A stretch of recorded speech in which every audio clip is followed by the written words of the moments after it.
Hello,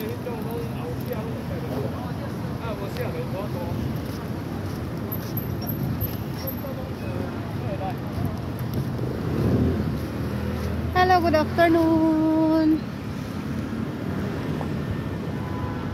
Nandito po ako sa National Ching Kong University Hospital. First time naman pa-medical dito sa Taiwan. Ay, no, Tainan area.